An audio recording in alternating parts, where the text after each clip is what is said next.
¿Cómo está? Buenas noches. Este es nuestro compromiso. Yo soy Miguel Wiñaski.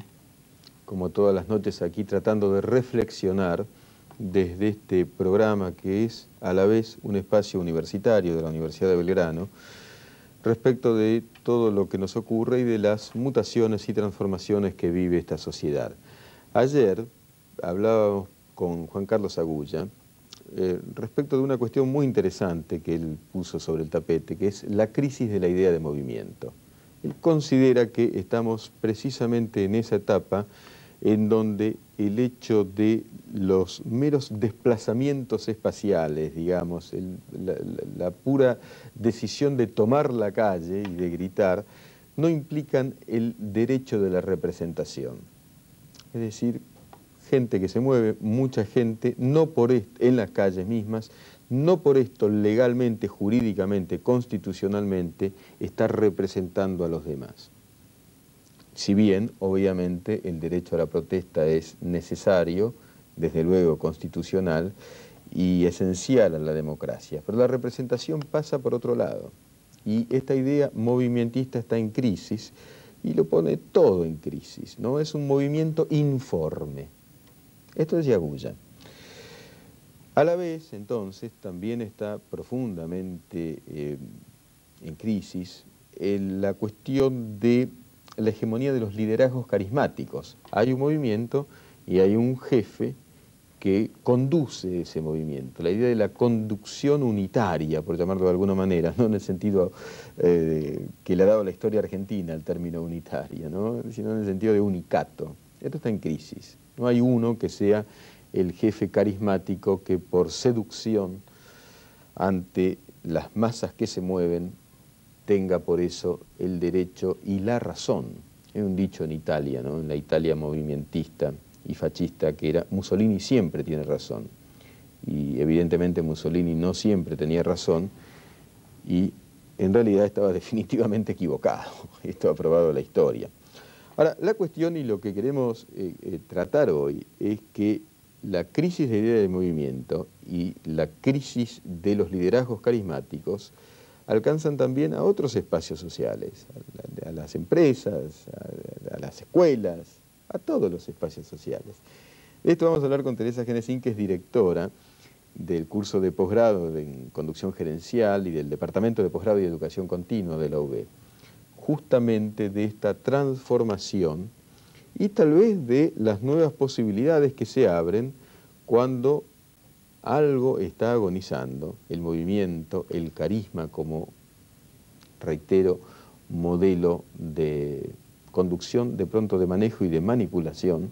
Cuando esto está en crisis, de pronto aparece algún otro tipo de gestión más cercano a lo que llamamos democracia. Democracia no solo en cuanto al régimen político en sí mismo, democracia en todos los órdenes, y en los órdenes incluso productivos, porque se produce mejor en democracia. Pero bueno, ya seguimos conversando con Teresa.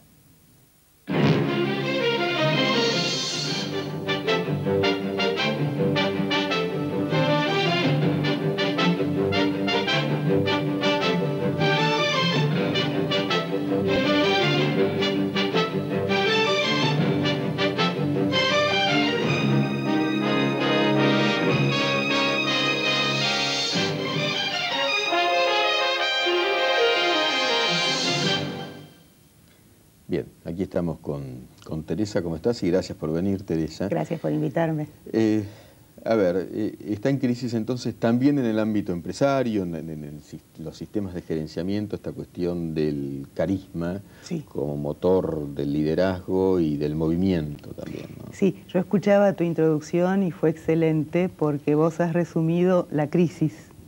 Que se aplica tanto en el país como en las organizaciones. Claro. No es muy diferente. Uno le puede cambiar un poco las palabras, pero la situación es la misma. Es muy interesante. Yo quisiera profundizar más lo que entendemos por carisma. A ver. Porque una cosa es decir que está en crisis y otra cosa es sentir que realmente está en crisis. Todavía hay muchas personas, profesionales, gente muy pensante, que se deja seducir por jefes en las empresas, que pueden manipular desde la seducción carismática. ¿Qué sería entonces carisma y por qué esto está en crisis? Si vamos a la definición del diccionario, carisma está asociado a rasgos personales que implican atracción. Sí. Y que eso va cambiando según el contexto. Puede ser inteligencia, simpatía, dulzura, sensibilidad, pero que se destaca esa persona del resto y atrae. ¿Qué es lo que atrae? Su persona. Entonces alguien carismático atrae desde su persona. Claro. Ese es un grave problema en una organización, y no hablemos de un país. Claro. Porque entonces se centra la atracción en la persona, quiere decir que se va la persona y se rompe la continuidad. Y si uno continúa con esa persona, ¿qué es lo que atrae? La persona. ¿Qué validez tiene para una organización la persona en sí misma?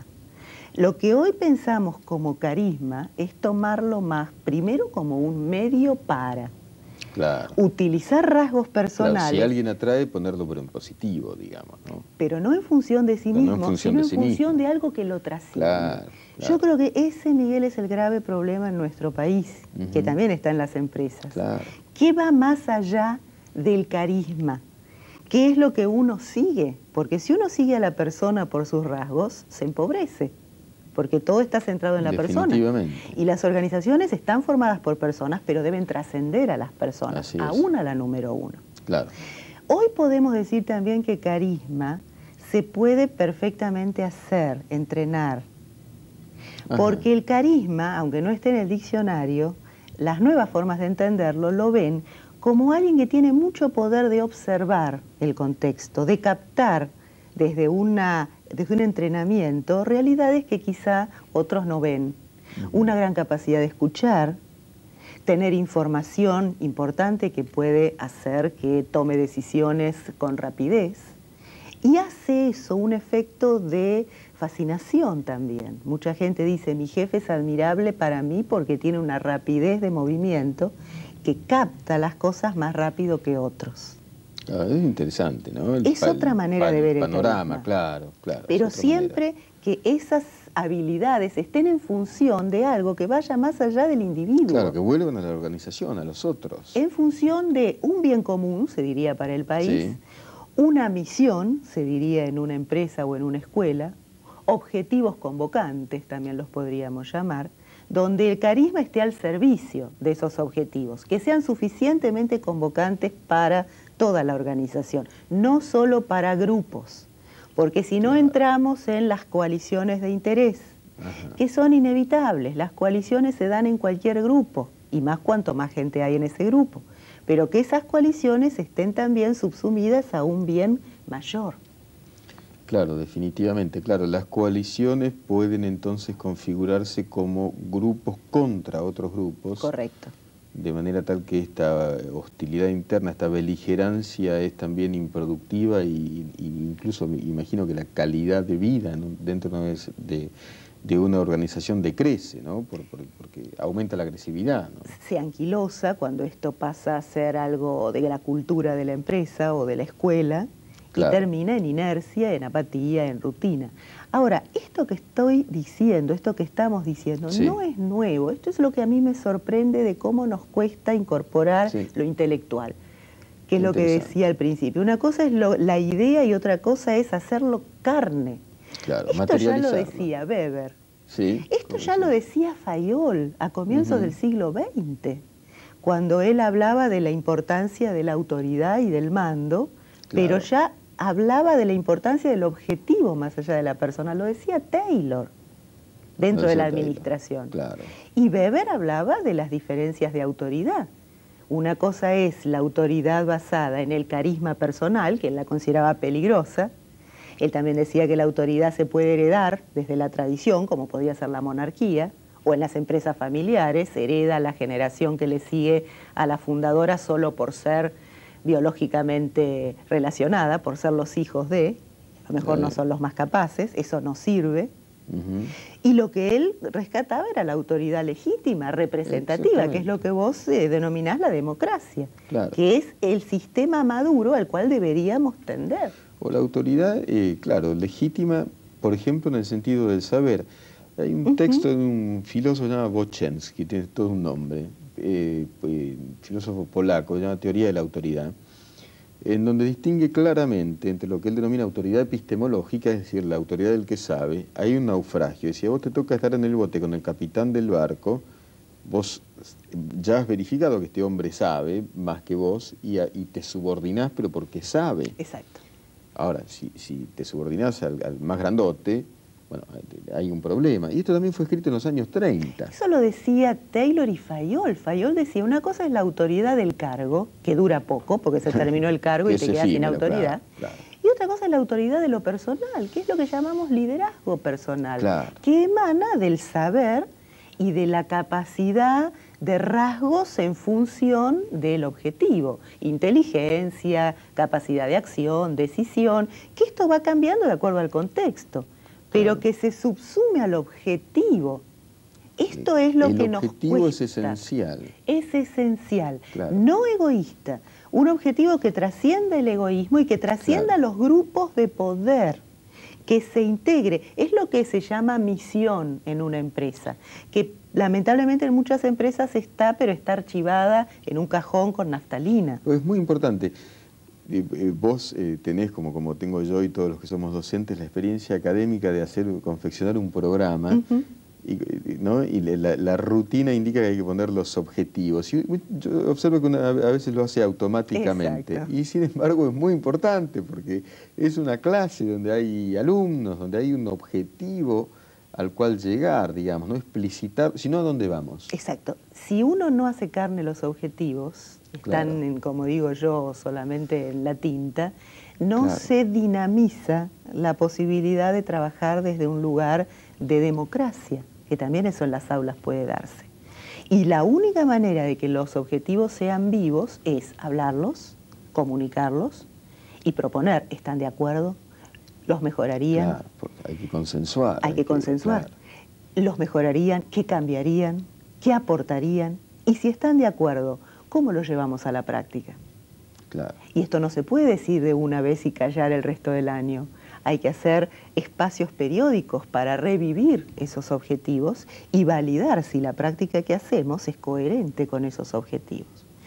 En el fondo, Miguel, es muy simple. Sin embargo, no sé por qué nos hemos olvidado de cosas que hasta tienen que ver con el sentido común. Sí, qué curioso, ¿no? Pero nos hemos olvidado. Sí, es muy simple, pero bueno, nos resulta muy complejo, ¿no? Ahora, vos de todas maneras, a pesar de estas resistencias, ¿notás en los ámbitos empresarios, en los modelos de conducción gerencial, alguna permeabilidad a esto? Lo que pasa es que la desesperación de la crisis hace que estemos más abiertos y más sensibles. Mira qué interesante. Yo le veo algo bueno a esto. Nos hemos bajado del caballo. Claro. Somos medio soberbios los argentinos, tenemos tendencia a ser muy autosuficientes y nuestro ego está por encima. Y cuando nuestro ego está por encima, nos cuesta escuchar. Ahora estamos escuchando más. Entonces ya podemos por lo menos buscar nuevas cosas.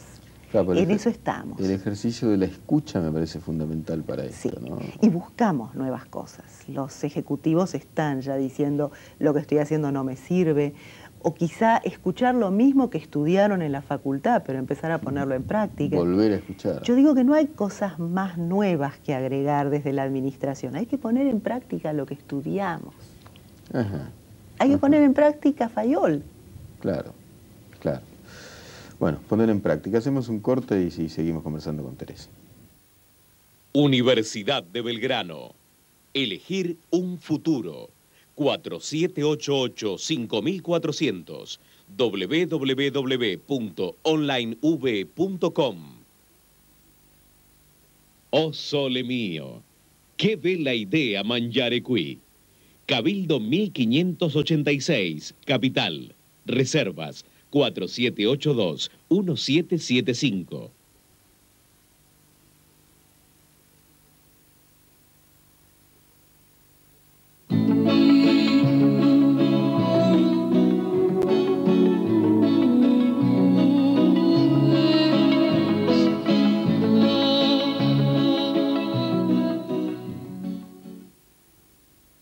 Nuestro destino es el mundo.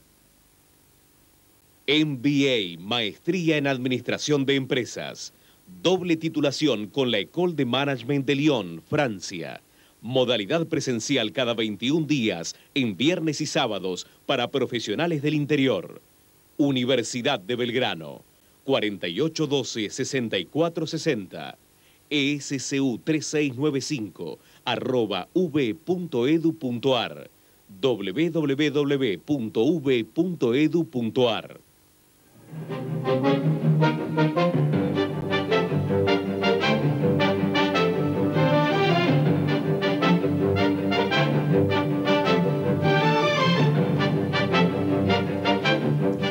Decíamos con Teresa esto de poner en práctica lo que uno ya sabe, pero para llegar a la práctica hace falta la madurez del grupo, ¿no?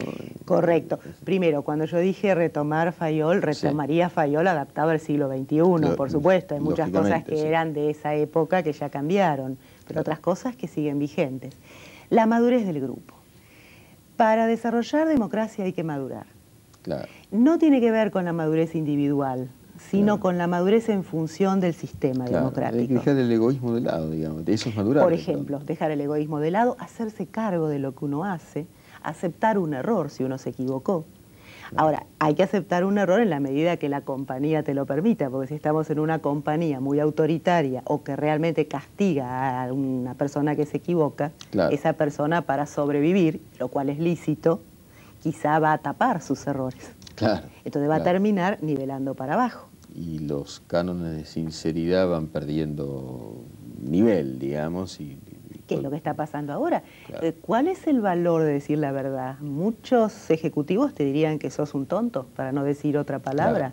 Ahí se generan los falsos consensos. Eso, el falso consenso es una enfermedad del grupo que impide llegar a un equipo. Es cuando la gente, para evitar quedar mal o ser castigada por el grupo, se calla. Y lo peor es cuando el mismo jefe está enfermo de ese falso consenso, que promueve que digan lo que quiere escuchar. Y goza con el falso consenso. Correcto. Porque muchas veces se convierte en mera obsecuencia. Y en desinformación para el jefe. Es seguro. En desinformación para el jefe. Para no desagradarlo con una verdad que de pronto no es agradable, la callamos. Pero le da al jefe una ilusión de poder eterno.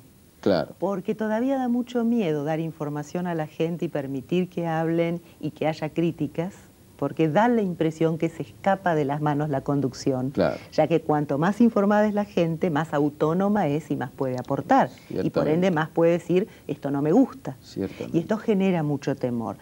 Yo creo que el problema no es tanto de los ejecutivos, porque hay ejecutivos muy talentosos, sino de las culturas de las compañías. Todavía las compañías tienen mucho miedo de los ejecutivos muy talentosos. A ver, ¿y cómo es eso? Porque yo pienso que hay gente más talentosa que la cultura de la compañía, Exactamente. ¿no? ¿Y ahí? El tema es, todavía en las cúpulas hay mucho temor a los movimientos talentosos de las gerencias medias o las jefaturas. Temor a que se les vayan de las manos, a que les pidan más cosas, a que no esté la cúpula a la altura de los pedidos de los niveles medios o medios bajos. Y cuando un ejecutivo es muy talentoso, generalmente se lo ve como rebelde o transgresor. La base del liderazgo es la creatividad, ¿no es cierto? Pero crear muchas veces implica ponerse en una vereda diferente. Y eso a veces se malinterpreta como locura, o como una idea revirada que ya se le va a pasar, o a veces no hay sustento desde la cultura misma, no hay espacio. ¿Qué hace un gerente con un colaborador muy talentoso si no le puede dar ese espacio? Entonces, hay que preparar a las culturas de las compañías para desarrollar talentos. Esto todavía es una asignatura pendiente. Entonces, el ejecutivo, que también es inteligente, dice, o yo sigo siendo diferente y me echan, o me adapto y me callo la boca. Y ahí viene el nivelar para abajo. Nosotros estamos enfermos de nivelar para abajo. Sí, definitivamente. Yo pienso que se trata de encontrar además el talento de cada uno, porque cada uno lo tiene, ¿no? Claro. Esa es la idea de que el liderazgo se adapta a los contextos y va más allá de nacer líder. Uno puede ir buscando su propio talento y volcarlo, y eso es una forma de liderar. Efectivamente. Hasta lo podemos, discúlpame, relacionar con las inteligencias de Goleman, ¿no? Somos inteligentes en forma múltiple, no solamente el inteligente es el que sabe hablar bien o el que sabe matemática. El que tiene talento en el deporte es una forma de inteligencia, el de la música es otra forma de inteligencia, la intrapersonal es otra forma de inteligencia. Si esto lo pudieran entender, por empezar, las escuelas. Bueno, por empezar las escuelas, la educación es crucial, ¿no? Es crucial. Entonces, las asignaturas pendientes son bastantes. Yo creo que hay que empezar a pensar que una persona no puede cambiar el sistema, que quizá tenemos los mismos niveles de corrupción que Estados Unidos o Japón, o quizá un poco menos en Estados Unidos, no lo sé, pero ahí hay un sistema que está por encima de la persona y hasta el presidente del país lo tiene que acatar. Claro, claro. Y esa es la gran diferencia cuando hablamos de madurez del grupo. Sí, sí, sí. Cuando el grupo acata la ley por encima de la conveniencia personal. Cuando el sistema es fuerte e incluso metaboliza la corrupción, que es cierto que es universal. A través de las leyes, a través del ejercicio de la justicia y de decir esto está bien, esto está mal. Eso es sano. Que es el sistema de los sistemas, ¿sí? El imperio de la ley. Claro. Pero para eso hay que madurar como grupo. Claro. Cuando todavía, como pasa aquí, se prioriza la manipulación personal de facciones de interés que priorizan sus propios intereses al bien nacional, seguimos en estadios inmaduros, aun que formalmente estemos en democracia. Y yo pienso que esos estadios inmaduros no solamente nos detienen, de pronto son regresivos, claro. ¿No? Volvemos, ¿no? Retrocedemos, claro. ¿No? Permaneciendo en la inmadurez. Claro. Y tal vez haya un sentimiento de comodidad, que finalmente es enfermizo, bueno, me quedo donde estoy. Sí. Finalmente estoy retrocediendo y me estoy enfermando más, ¿no es cierto? Sí, está todavía la comodidad. Y quizás yo la puedo entender porque muchos profesionales pueden decir, yo me quiero comprometer, pero ¿y si me dejan solo? Si yo me comprometo con una idea en la empresa, que están todos de acuerdo, pero yo hablo y después se borran en el momento en que yo estoy exponiendo la idea ante el superior y me dejan solo, ese temor también es un problema. Y en un momento crítico, además de sensación de precariedad laboral, etcétera, debe aumentar todavía el temor, ¿no? Lógico, porque uno prioriza lo seguro. Claro. Ahora hemos retrocedido en la pirámide de Maslow. La gente de marketing la estudia mucho. Las necesidades por las cuales pasa el ser humano, desde la fisiológica, seguridad sociales, hasta la autoestima y la autorrealización como las superiores. Sí. Bueno, hasta hace unos años creíamos que nos desarrollábamos desde la autoestima, por lo menos la gente que estábamos trabajando en lo que nos gusta y desarrollándonos. Ahora hemos bajado como país, estamos sobreviviendo. Aunque nos vaya individualmente bien, estamos en un contexto de sobrevivencia. Sí. Esto te baja tus necesidades a las básicas, que es la protección. Claro. Entonces vos podés decir, no es justo esto que pasa en la empresa, o yo aprendí que esto que ocurre lo puedo mejorar, pero si me cortan la cabeza, ¿a dónde voy? Claro. No puedo permitirme que me corten la cabeza, entonces prefiero callarme la boca. Sí, hay una cantidad de situaciones personales complejas, ¿no? Pero a la vez, evidentemente, lo personal, claro, hay otro lado de realización, pienso que es lo personal grupal, cómo jugar esa dialéctica, ¿no? En eso estamos. Por eso hay un signo de interrogación de cómo vamos a continuar. También en las empresas, en las escuelas, en las cooperativas. ¿Hasta dónde vamos a priorizar el valor del compromiso por encima del miedo a que nos corten la cabeza? No lo digo desde un lugar violento, sino desde un lugar de plantear y sostener el planteo. Claro. Si un grupo de gerentes plantea determinada realidad en su empresa hacia la cúpula, juntos, con bases sólidas y con argumentos claros. Con información, con argumentación. Para poder cambiar, por ejemplo, eso es madurez. Claro. Pero el tema es ponerse de acuerdo entre los gerentes. Claro. Y me parece que la exhibición argumental de los problemas es importante, ¿no? Tener la debida información, insisto, y saber describir cuáles son los núcleos problemáticos y en fin, y vías de solución. Es decir, argumentar concretamente, ¿no? Claro, sí, sin partir de una manipulación individual. Claro. Eso es otro aprendizaje que no estamos demasiado cancheros. Porque los grupos de presión pueden ser de abajo también, de arriba hacia abajo, pero de abajo hacia arriba, ¿no? Claro, lo que ocurre es que en las empresas vos necesitas la decisión política de la cúpula para hacer cambios. Es distinto que en una sociedad. Claro. En una sociedad sí, las bases pueden ir generando lo que se llama la masa crítica e ir subiendo la presión, que te lo permite la democracia, No, desde definitivamente. pedidos y reclamos. Sí. En la empresa, si no convences al número uno, no podés desarrollar ningún cambio. Qué interesante. Bueno, para seguirlo con Teresa Genesín. Nosotros nos vemos mañana 20:30 por CBN. Muchas gracias. Universidad de Belgrano. Elegir un futuro. 4788-5400. www.onlinev.com